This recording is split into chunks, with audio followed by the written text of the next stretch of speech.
Hello friends. मेरे बहुत सारे क्लाइंट मुझसे पूछते हैं कि मैंने अभी एक प्लॉट बेचा है और मैं दूसरा प्लॉट अगर खरीद लेता हूँ, क्या कैपिटल गेन टैक्स बच जाएगा?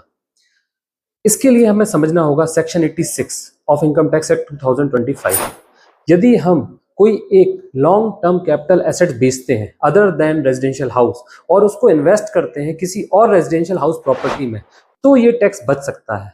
लेकिन अगर ये कहें कि केवल एक हमने प्लॉट खरीदा है और हमें कैपिटल गेन बच जाए, तो ऐसा नहीं है।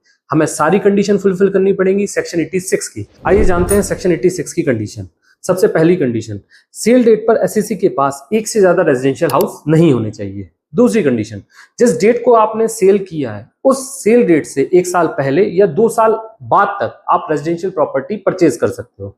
यदि आपको रेजिडेंशियल प्रॉपर्टी कंस्ट्रक्ट करानी है, इन सच अ केस आपको सेल डेट से 3 साल के अंदर आपको रेजिडेंशियल प्रॉपर्टी बनानी होगी। अब यहां आता है पॉइंट कि यदि आपने कोई प्लॉट बेचा है और आप दूसरा प्लॉट खरीद कर उस पर रेजिडेंशियल प्रॉपर्टी बनाना चाहते हो, तो सेक्शन 86 की डिडक्शन आपको मिल जाएगी। नेक्स्ट पॉइंट आता है कि आपको डिडक्शन कितनी मिलेगी। से फॉर एग्जांपल आपने 50 लाख रुपीस की कोई प्रॉपर्टी बेची और पूरा 50 लाख रुपीस आपने इन्वेस्ट कर दिया नई हाउस प्रॉपर्टी में, तो ये डिडक्शन आपको फुल मिल जाएगी। लेकिन अगर आपने प्रोपोर्शनेट यूज किया तो आपको प्रोपोर्शनेट डिडक्शन ही मिलेगी।